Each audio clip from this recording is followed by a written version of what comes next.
Hi everybody, my name is Ronan, that there is Wadsworth, and welcome to Now Z Here, weekly transition babble blog. And yes, I'm wearing a kigu, cause it's Sunday and I don't feel like getting dressed. It's actually a kigu of Frankenstein's monster. I love it so much. This coming week is going to mark my 10-month anniversary on T. 10 months.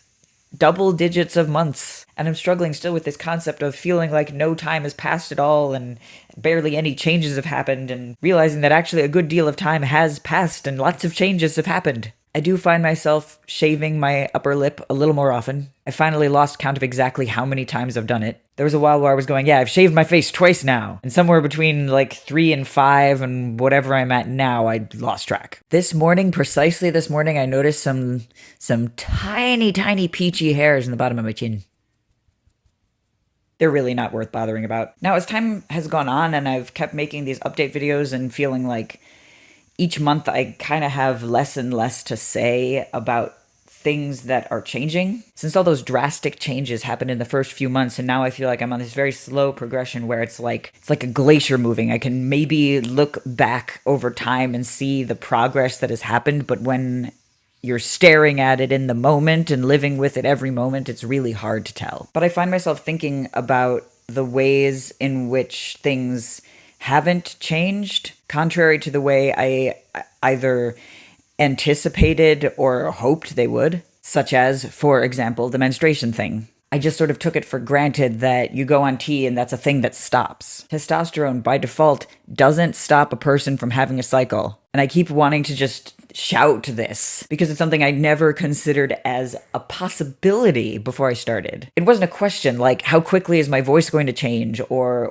will I gain weight? I just took it as a fact that testosterone equals end of period. And since I never had enormous amounts of dysphoria connected with that part of my biology,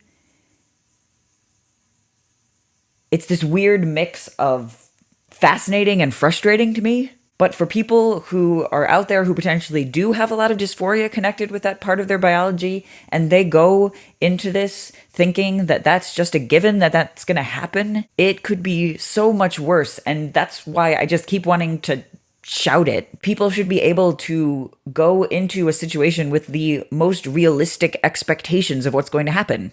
And then there are things that are not as frustrating and are actually kind of a relief that I had questions about whether they would change. For instance, attraction. There's an idea that's out there that exists among trans masculine communities that once you start on T, there's a possibility that your sexual preferences will shift. Not a certainty, but it's something that people have noticed enough to talk about. And there's a lot of theories about why this might possibly happen. Is it that people are more comfortable with themselves and therefore more willing to explore things they wouldn't have otherwise?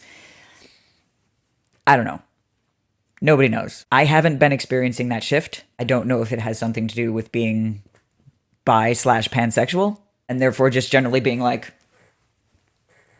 cute people are cute. And the last thing that hasn't shifted as much as I had honestly feared is my ability to cry. This is something I revisited with a friend of mine. We were just sort of talking about trans things and hormones, and they brought up the idea that testosterone, the biological effect that testosterone has in the body, actually makes it more difficult to access whatever sets the tear ducts off. And I've sort of found that to be the case. My crying instinct is not as quick on the draw as it used to be, but I do still have access to those emotions, and I do still cry when certain things get to me in a certain way. And honestly, that's such a relief still, because the idea is out there that you go on testosterone, you lose the ability to cry, not necessarily to access the emotions, but to have that cathartic release of tears. And that was a scary concept to me, because